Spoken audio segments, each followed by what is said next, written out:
On a mission, they sent us to Mali as special envoy, because with me is the president of ECOWAS, then the commissioner in charge of politics, peace, and security of ECOWAS.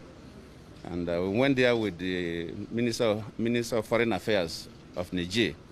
And it's a follow-up mission to a previous mission headed by the Minister of Niger, who is the chair of the ECOWAS Council of Ministers. Because there's political crisis in Mali and some social issues in Mali that is making some segment of Malians to demonstrate repeatedly that their president must resign. And that's their demand. From one thing or the other, that their president must resign. The ministers were there after interactions with the groups. They were not satisfied. They carried out another demonstration, and this last demonstration took place on the 10th of July, that some young men were killed because they wanted to destroy government public assets. And of course, the security people intervened, and through that process, some people even died. And ECOWAS felt that that cannot continue, so I should lead a special team to go again and engage them. So we're there last week, Wednesday. We were there. We started work that Wednesday night. The first person we had a discussion with was with the president, then the prime minister, and other interest groups. Up to Sunday. Then we left Sunday late afternoon. And of course, our president is a key actor in ECOWAS. He provided the aircraft that took us there and brought us back.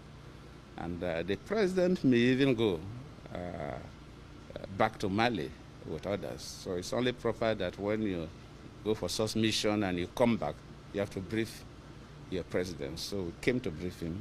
I cannot say 100% success, because when people have crisis, it takes time. There's no magic one that you use to wave and everything will go. It takes time for people to adjust. But the key thing is that before we got there, the three arms of government, both the judiciary, the legislature, and the executive, there were issues. Because of this restiveness, the president has not set up a government. He's working with the prime minister alone. And of course, you need ministers to head major departments of government. Ministers have not been appointed, so it's like the executive too was not functioning optimally. The judiciary, because there was no constitutional court, the president has to dissolve the constitutional court based on the demand of the people. But even after the dissolution, people were not satisfied. So there was no constitutional court. So though there are courts running, but the constitutional court was not there. So even the judiciary was not functional optimally. Then the parliament, because there were 31 parliamentary seats that the constitutional court reversed after the election. That was the last straw that broke the camel back that instigated this crisis. The people believe that those people did not win the election. Incidentally, it's one of those people that the elections were reversed that become the speaker or the president of parliament. So they felt that the parliament is not a legitimate parliament. So even the parliament had some issues. So we had a situation in the country where executive, legislature, and the judiciary have not operated optimally. For our interactions with them and the recommendations, we believe before the end of this week, the constitutional court will be in place. They will sort out these 31 seats, and the parliament will also be in place. And of course, the president is already setting up a government of national unity so that he will get ministers, 50% from his party, 30% from the opposition, and 20% from civil societies and professional bodies, including teachers union, lecturers union, medical doctors union, lawyers union, the bar, and so on. And from these professional bodies and civil societies get under 20%. So if this three is done and the government is running, issues of demonstration and so on. We can manage. And ECOWAS has also set up a committee that will monitor the progress.